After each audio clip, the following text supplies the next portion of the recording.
So happy Matrix Day. Matrix and mother and mater.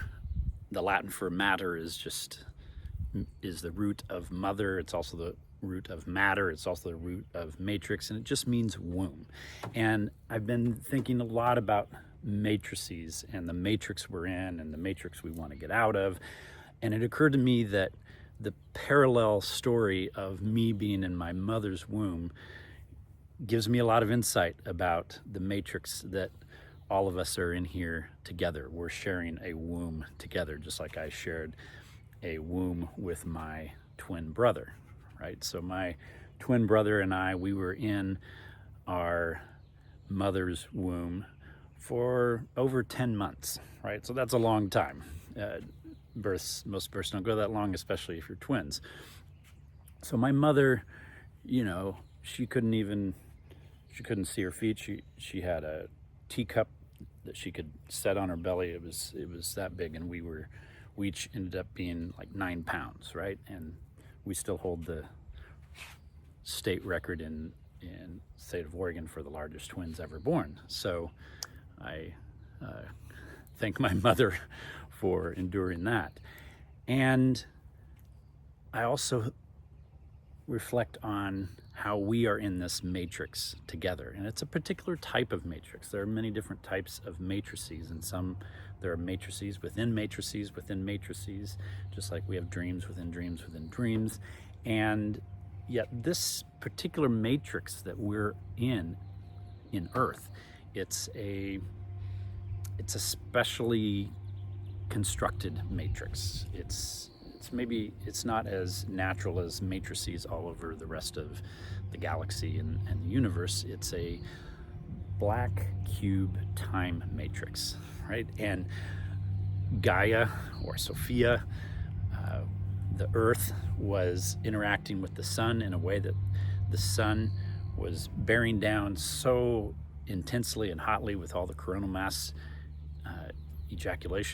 emissions, that life was not possible on the surface of the Earth, right? And so probably about 4 billion years ago, Gaia convinced her youngest son, Kronos, to create a time box, right? A matrix, right? To protect her from the sun, her husband, Oranos, right? And so the myth is just a way of telling us what's actually happening physically. So right now, I'm going to be telling this story on 4 different levels. Right now, I'm on the ground level. This is the literal level, the physical level, and it's where we use our physical brain to take in physical sensory data. And so, even though that myth is talking about Gaia and Oranos, it's really telling the story of the sun and the Earth. And back then, the Earth didn't have a magnetosphere, didn't have that magnetic shield that keeps the really intense solar flares and CMEs from scorching the surface of the Earth. And so if you just want to look what it's like for a planet to not have a magnetosphere, just look at Mars, right? Mars is just scorched. It's just a big desert because it doesn't have that magnetosphere shield around it, right? And so the Earth used to look like that before Kronos went and castrated the sun and created this time box, or this black cube matrix, right? So it was, just keep in mind, it was Gaia's idea to begin with. I know a lot of us, we complain about this matrix, but here's the thing. When my brother and I were in the womb, after a while, as we kept growing, it got tighter and tighter and tighter, especially in that last month or so. We were, it was really a crammed situation. And my brother and I were, well, I'm about to go to the next level because I'm going to tell about our experience of it. But the physical facts are, in 1969, my brother and I were in a womb together, and he was born, and 45 minutes later, I was born. And this was after a very long pregnancy. All right, and so that is the ground level story. So now we're gonna walk up and we're gonna go up to the next level. And the transition can be a little bit tricky. We have to leave behind, I'm gonna leave behind the literal, and from now on, I'm not talking about belief. I don't want you to believe anything I say, not because I'm lying, but just because belief is about literal facts. And now I'm on the next level, and the next level is where I'm going to be talking about the heart brain, right? The heart brain, the mammalian brain, and this is the more subjective experience brain, right? And even though my brother and I, we were in the same womb, we still have very different experiences, and we're very different people, right? So as we were in there, we were having these long conversations, or I was trying to have these long conversations. He's more a person of action.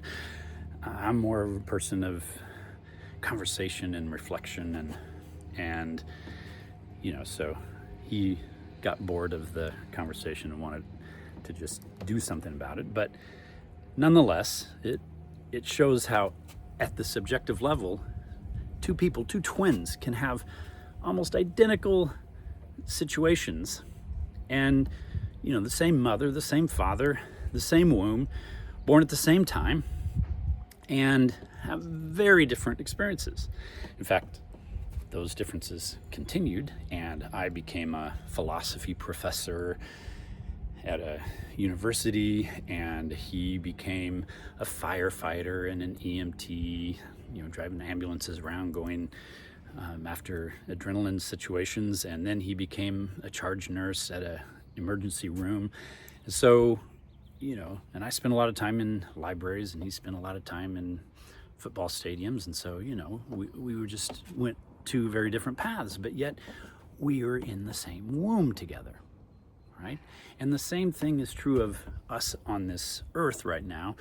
We can all be in the same matrix, and we all have the same mother and father, and I mean, broadly speaking, we at least have the same mother, right? But we have very different experiences in this womb, and at some point it starts getting a little bit too tight, and the conflicts just seem like they're multiplying, right? It seems like nobody can agree and nobody can get along, and yet this is that stage of being in the womb. And some of the conversations we had were like, well, what's it going to be like out there? This seems like if we leave this womb where everything's provided for us, it's going to be like a death. And is that really what we want? And does a mother really even exist? Are we just all there is? And there's all these discussions that we had, right? And of course, after a while, he just left, and I was in there, and usually twins are born, within a couple minutes of each other, but I was in there for another 45 minutes, still contemplating, to be or not to be, and all this, and eventually, this sort of instinctual brain took over, and it was no longer up to the subjective, emotional, feeling brain, and the instincts took over. The instincts of my mother to not have me in her womb anymore, and the instincts of myself to know, regardless of all these ideas and all these feelings, if I stayed in there, I was going to die, right? I may not have known that intellectually, but my instinct knew it. And so this began the transition to the third brain, right? The instinct brain, the gut brain, the archetypal brain, and just like a a bird knows how to make a nest without ever having been taught, or a turtle knows to go swimming to the ocean as fast as it can after it hatches, even though there's not even a mother around to instruct him. So these instincts, these archetypal encodings got me to make this transition. And so each of these stairs marks these transitions from one form of thinking and one form of being to the next, one matrix to the next. And transitions can be tough, and we may not want to take that, but at some point, if I realize if I stay on that one, I'm going to die on that level. So the same thing is true for us collectively, right? We've been in this womb, in this matrix, and a lot of people are complaining about it and trying to get out. And some people don't believe that we're in a matrix. We think this is all there is. And other people know about the matrix, but they want to stay in it, like Cypher, right? And so there's a whole variety of different subjective experiential experiences of and feelings about being in the matrix. And some think it's this prison, we're in this prison and we can't get out, but we actually can get out. And so we're in this time where we're kind of just like I was. It's 10 months in a womb that was not meant to have me for that long, let alone two of us. And so at some point, it just comes time to be born, kind of whether we like it or not. So we get a choice. I suppose I could have stayed, and some people do stay and they die in the womb. But fortunately, the combination of my mother's instincts and my instincts allowed me to make it up to the next level and to be born, right? And every birth seems like a death, and actually every birth is a death, because it's a death to the womb, right? And I've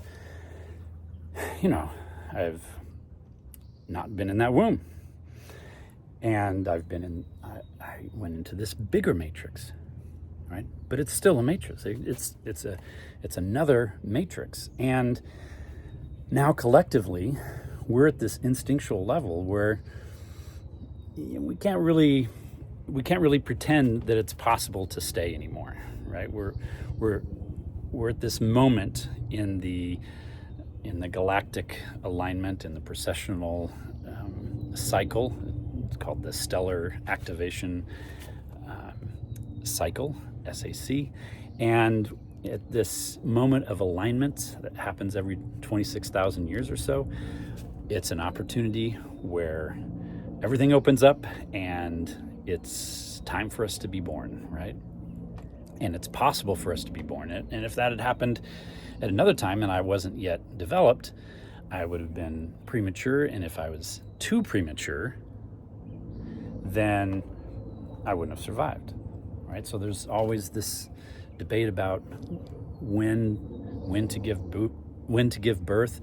And in fact, my mother, my biological mother, Janice Beals, she, at like 9 months or so, was hoping to have the birth induced, and her doctor agreed to, but had to get a second opinion. And the doctor said, no, we're not going to do an induced birth. And so that's why it lasted so long. And so in a sense, it's like the doctor of this matrix, or the architect of this matrix, is like an overprotective father. He just wants to make sure that we're really, really done, right?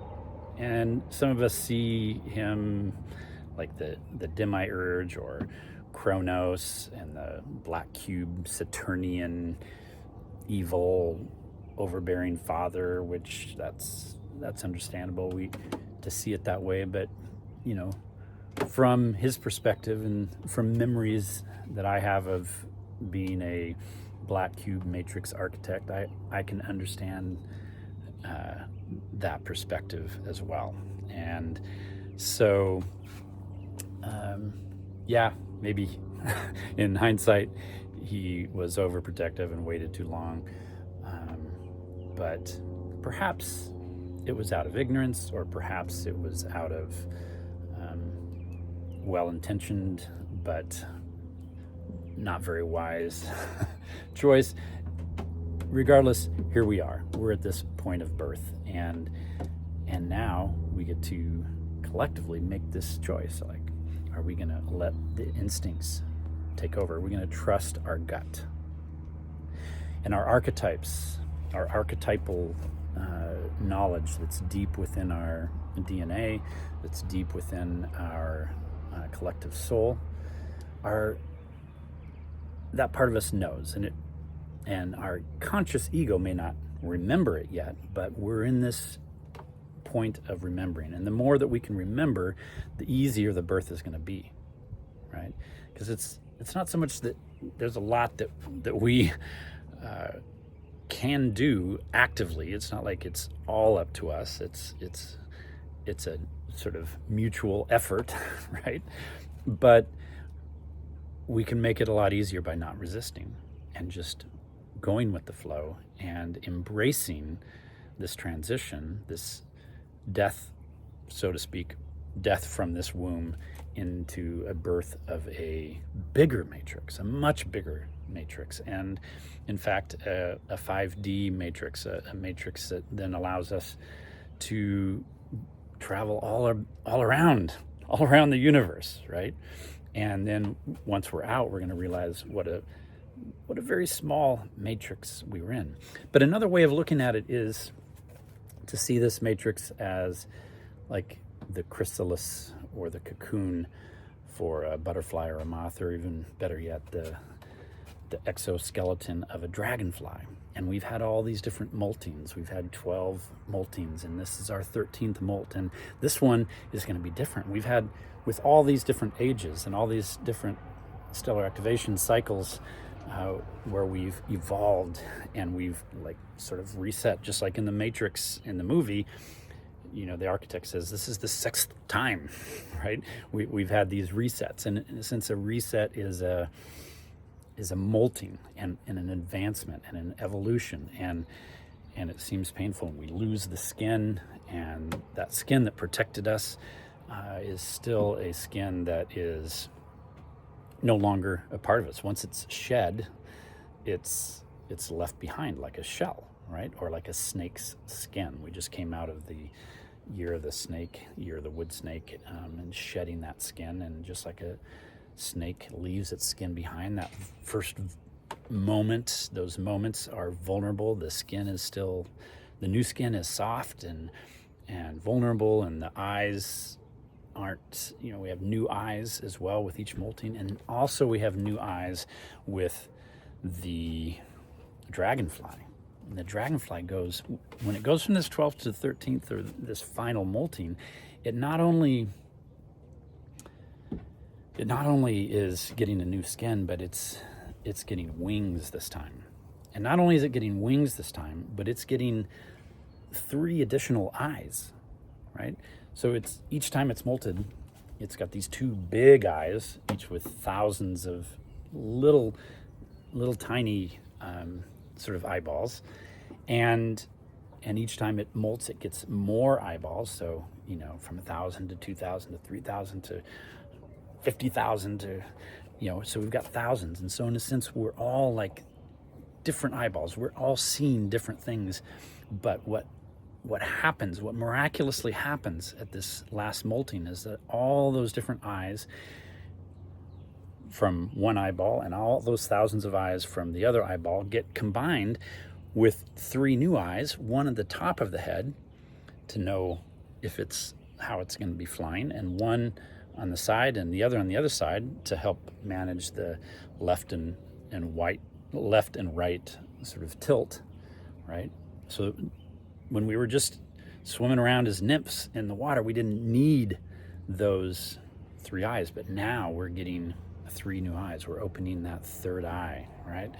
And other eyes beyond. And when we combine, if we can combine and just relax and let instinct do what it is meant to do, and let our DNA awaken, like, we will allow ourselves to actually be genetically, at the DNA level, at every level, at the cellular level, be transformed and transmuted into an entirely different creature who is no longer swimming in the water. We're leaving the age of Pisces, which is the age of being in the fish tank, being in the swimming around and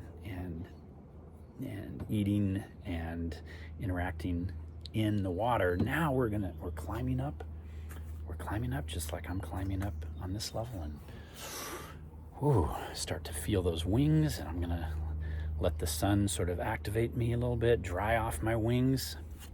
But we're doing this together. We're doing this collectively. It's not a us and them and who's going to be chosen, who's not going to be chosen, who's going to be left behind. It's a collective thing. The only thing that's going to be left behind is the exoskeleton, the exuvia, right? Or for a moth, the cocoon, or for a butterfly, the chrysalis, right? That, or for a snake, the skin. We'll leave the skin behind, but the consciousness doesn't have to dwell in that skin. The consciousness can go, hey, let's jump onto this, right? So the consciousness doesn't have to dwell in that, and that can be just this empty shell to remind us of, what we did. And we can also thank it, right? We can thank that skin, right? It's not like we have to fight against it or curse it or say, you've been restricting me. But it's sort of like, leaving your parents' home. We're collectively like teenagers that are still in this matrix, and the matrix was made for us to develop and to learn. And yeah, it's been extracting loosh and energy, but that loosh has been used to generate the magnetosphere and to make life on this earth possible. So if we weren't generating loosh, we wouldn't have the magnetosphere and we wouldn't be able to live on the surface of the earth. So it's just sort of, if we get this big picture, we don't have to sort of see the parents as villains and see ourselves as victims. We can go, okay, well, this is how the process goes. And yeah, those last moments at your parents' house before you leave, they're full of tension, and we're angry at our parents, and they're restricting our freedom, and they don't understand us, and they're not treating us like adults. They're still treating us like children, and they might even make things worse. They might even release some, coronavirus or not tell us the whole truth, or even lie to us because they want us to leave, right? They want us to leave. They want it to be bad enough that we will go. If they just kept making our meals and doing our laundry and paying all our bills and being like an umbilical cord, then there'd never be any reason to leave. But at this point, the way to leave the matrix isn't to fight it and curse it and judge it, but it's simply to do like Alice did at the end of Alice in Wonderland. She just outgrew it, right? She was in this court, and they're making this silly accusations and giving the sentence before the verdict and all this craziness.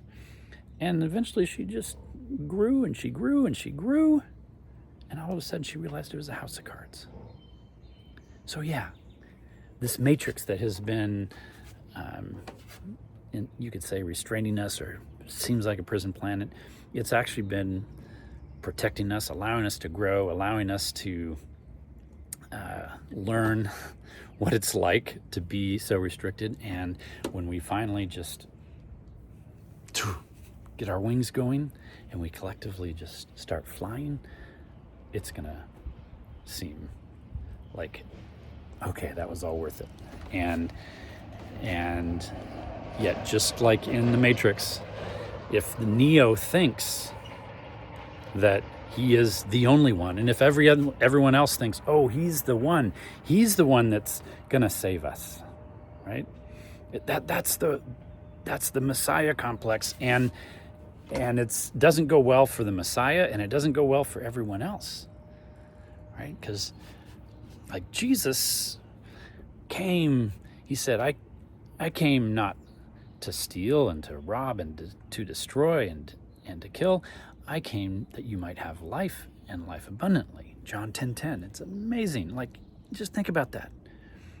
And yeah, people were starting to be set free, following the way of Christ, but like the parents, the father was like, "No, they're not ready yet. Keep them in, keep them in." So they took that Jesus message, which was trying to encourage him to leave home, and they turned it into a sacrifice. Oh, you gotta sacrifice, you gotta suffer, you gotta be ashamed, you're a sinner, you're bad, and you need me, and there is no other father except for me, and if you leave this world, it's gonna be nothing but suffering. And anyone who leaves, you have to, control the story. You can't have success stories of people leaving. You have to, either kill the people who are trying to get everyone to leave, or you have to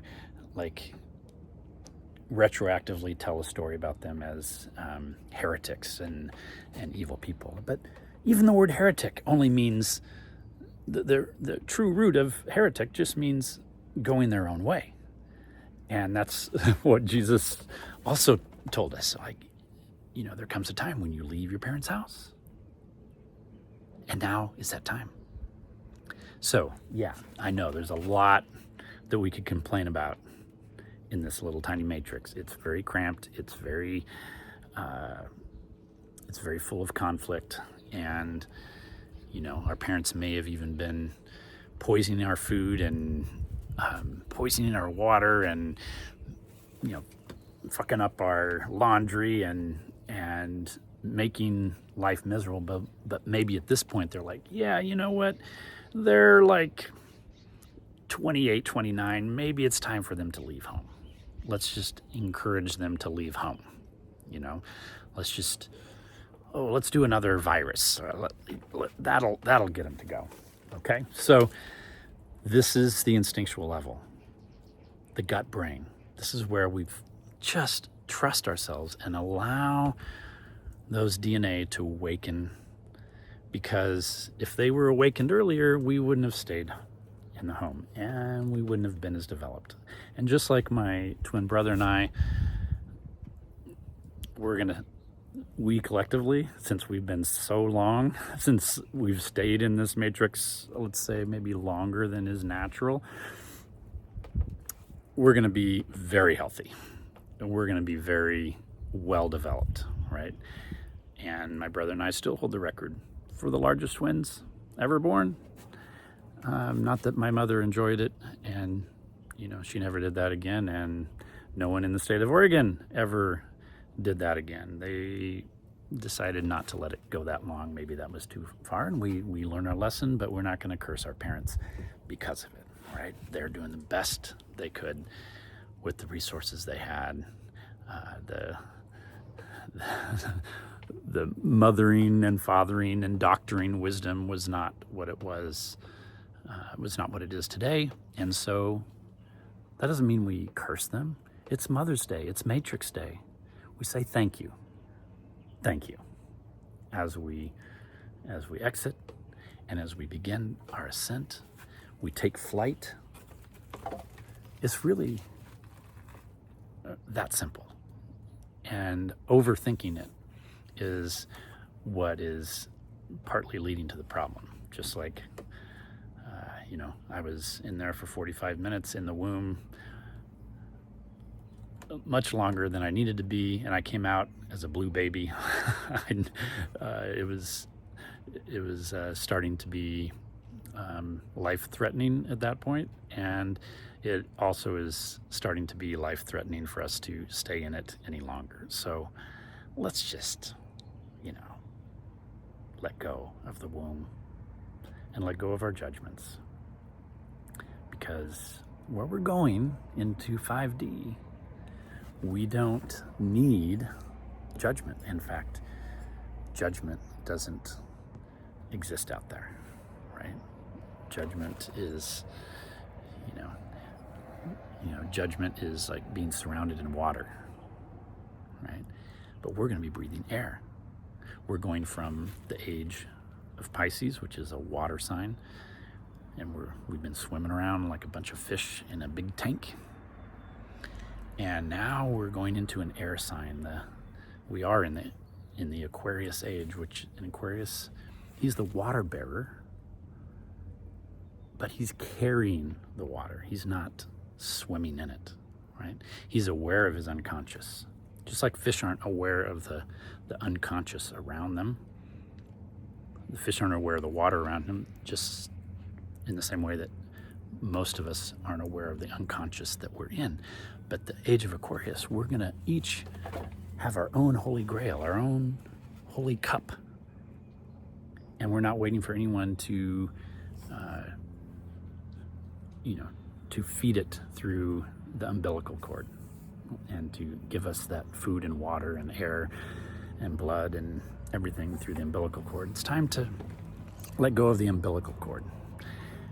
And I do so with a sense of gratitude to my mother, and she's no longer in this matrix. She's gone on to another matrix and is probably going to see me shortly, but I'm grateful to her, right? And I'm also grateful to Sophia, to Gaia, to Mother Earth, to this matrix, even though it was a black cube matrix. And they needed time. They needed linear chronological time to make this magnetosphere work. But the great thing is that the sun and the earth are finding a new way to interact that still allows for interaction, allows for permeability between the CMEs and the earth without having this sort of lab created, you could say artificial, but it's still real. Everything has its reality, right? So we are entering into this new way of relating with the sun and the earth and humans as the interface between them. And Atlas, who has been holding up the sky, protecting the earth from the sky, Atlas, he hasn't been able to live much and enjoy life, and he hasn't been able to eat the apples of Hesperides because he's been so busy protecting. But I think that Atlas third eye flyby was him saying, hey, congratulations, you are now in charge of your own rules for divine ecstasy and sexual ecstasy, and we don't have to have a gatekeeper system anymore. Because that's the other thing about matrices, time box matrices, is it has a gatekeeper at the top, right? And the gatekeeper ultimately decides who gets to leave, who gets to come in. We can always leave, but I've been a gatekeeper before, and I know that there's certain questions you can ask and certain things you can make people feel shame. Hey, don't you want to go back in there and try one more time? Is there anything you messed up? Is there anything you'd like to go and get right this time? And so 99 times out of 100 they do go back. They go back in and keep the whole system going. But now Atlas is like, okay, I'm done. And Kronos is done. He's off to another lifetime. He's shed that skin. So now it's time to ascend further and head up to the fourth level. It's the it's the mystical level. It's the level at which we have all of the other brains combined, and it's it's the level at which we can see in 5D, right? Because it takes one eye to see in 2D, two eyes to see in 3D, three eyes to see in 4D, and when we get up to the fourth level, we're able to see in 5D. And so the mystical level, the first level was the literal, the sensory. The second was the emotional, the heart brain. The third level was the gut level, the instinctual archetypal level. And now we're transitioning. And notice we have, each time we go from one type of thinking to another, we have to leave the other behind. And this is the fool. It's the fool that does the climbing, right? The fool makes the transition. Like those are like the 4 bases, and anytime you leave one base to go to another base, you have to sort of empty the cup and let's start again, right? So we can't just keep filling a cup that's already full, right? So the wisdom of the fool isn't to be ignorant. The wisdom of the fool is to be curious and to say, hey, I may know a lot about this, but I'm going to empty it out and just take a whole new cup from here, so I'm not mixing the old with the new. I'm just going to dump this out and start fresh. And having that sovereignty over my own cup is the beauty of the Aquarian age. It's the beauty of the cup bearer, because I get to cup my own drink and I get to drink from my own cup, right? In the age of Pisces, we were all in one big fish tank, and man, if someone pissed in the water, we had to swim around in that and drink it, right?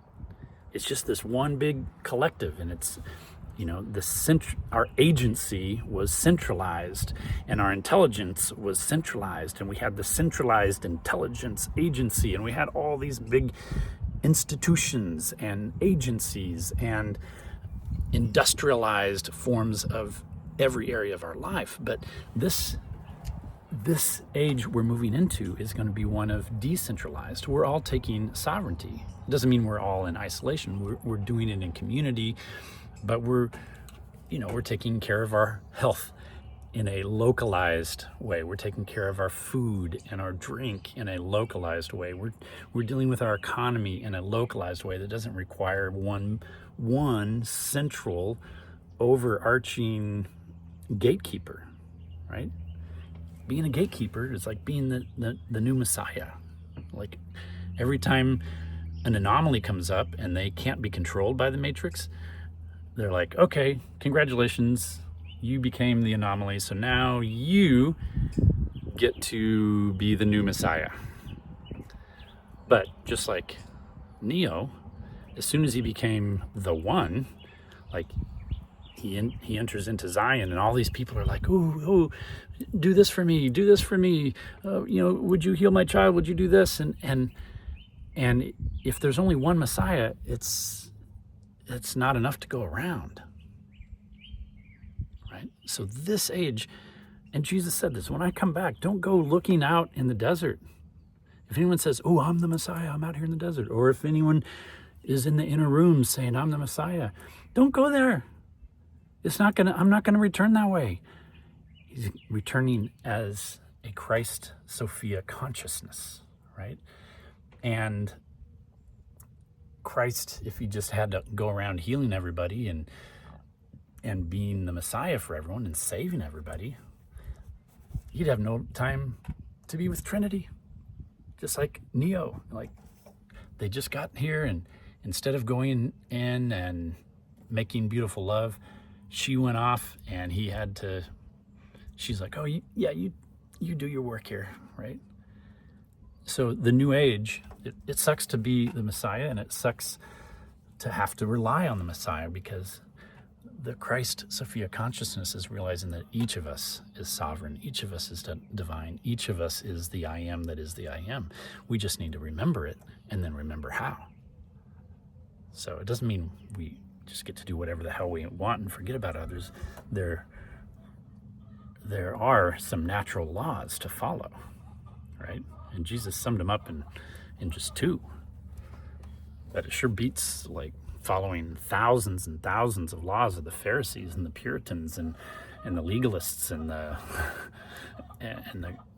government and the tax code and all this. Is like, how about if we just have 2 laws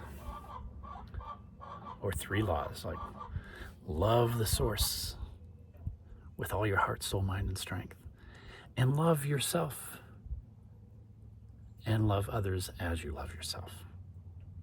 Those are the 3 laws. Like every dimension has a different set of laws. So that level of laws, world 3, world 6, world 12, world 24, world 48. We're in world 48. Some of us drop down into world 96. Each of those worlds, according to Gurdjieff and now Spensky, has that number, because as you get lower and lower, you have more and more laws. So as we're going up, here's the beauty, as we're going up to this next level, it means we have fewer laws and we don't have to follow all the rules, because we're just following these laws. Like Augustine said, love God and do as you please. Right? It's really kind of that simple. Okay? So as we get up here, this is kind of a magical level. It's the fourth dimension up here. And this is the dimension of stories and dreams, the Morpheus level, right? Morpheus is the dreamer, the Sandman. And the beauty is, here's the secret that has not really been told, right? We may understand it, may have read it here and there about manifesting whatever you want, but the real secret is you really can create whatever world you want to create, right? But you just have to know it in the deepest level, in your bones. You have to remember it and not just do it based on following someone's rules. And it's also not, we don't do it by just following some savior that's gonna do it for us, right? Jesus didn't say, I came to come for you, to substitute you coming. He said, I came that you might come. I came that you might have life and have it abundantly.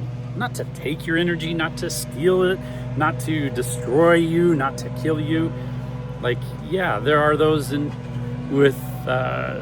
are wolves in sheep's clothing who have done that. But at this point, it's just about, we're at this really high level now, right? Look at this. It's so much to see. And it's unlike anything we've experienced before, right? But even at this level, the fourth level, there's still more. So we're just gonna step inside the treehouse here. Got the neighbor mowing the lawn anyway. Right. So we step in here, and the story allows us to see what it's like, to learn what it's like to create, to live at this juncture, at this juncture of intention and attention, and to live at this moment in the prow of the boat, which is the now. It's the center of the chiasm, and it's where we get to create. We're not back in the wake of our own boat, but we're up at the very prow. It's kind of like the Titanic, the two lovers at the very prow of the boat, that Titanic moment. That's where we want to be. That's where you get to create both the past and the future, right? But here, even at the fourth level, the beauty is there's still another level. There's still another ladder, right? And that fifth dimension is the place from which we can launch into all of the other dimensions. And I'm not going to go up there right now, but I will say up there is where the bedroom is, right? And the sacred marriage, the hierogamos, the sacred sexuality is what you are allowed to do, to experience sacred spirituality and sacred sexuality. And it's what we're here for, right? It's the how come. The why question is the how come, how to come, right? And how to do so in a beautiful way that is beautiful for everybody involved, right? And that's the secret. And that's how we become mothers and fathers, right? And that's how we create bliss. And we talk about the creation of loosh and how this loosh is being harvested from us. But the good news is there's an even better louche, the high grade louche, the white louche, which is the sacred sexual spiritual hierogamy love louche, right? The full chakra, multi orgasmic,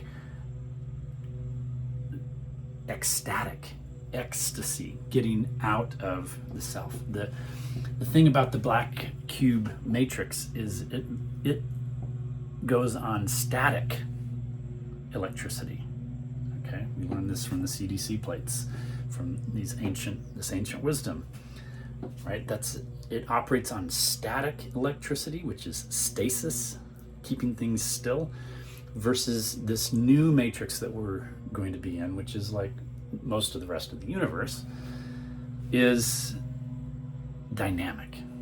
So we're moving from a static matrix to a dynamic one. And wow, this matrix is amazing, right? So let's do this together. Let's remind each other what it's like. Let's let go of our life in the water. We'll still be able to interact with it. We can still fly down to the water and but we're gonna be eating differently. We're gonna be maneuvering differently. We're gonna be flying differently. We're gonna be interacting with our universe and with one another in a different way. And we don't require others to be our gatekeepers, right? Jesus said, you once thought like a child. You once spoke like a child. You once talked like a child, but now you're an adult. Now you're my friend. Like you're on my level now. And we get to awaken that Christ within us. Christ is not a name, it's a state of being. So Yeshua Christ, and put your name Christ, right? And it's not blasphemy, because the only blasphemy is to say that I am the only God and there's no God besides me. Well, now we know that that's, I used to think my dad was the only dad and he was like, he's everything. And then I realized, oh, my dad has some limitations, and there's other dads that do some things better than my dad, right? And then I remember what it's like for my kids to learn that I'm not the most amazing, or I'm not the only dad in the world. And the beautiful thing is they can learn from other dads, and they can learn from uncles and grandparents and mentors, and we're moving into this world of co-sovereigns. It's beautiful. The time is now. It's long. We're overdue, just like my twin brother and I were overdue. But we're at this time where it's like, yeah, we can't stay here any longer, right? The stars are aligned. The universe is aligned.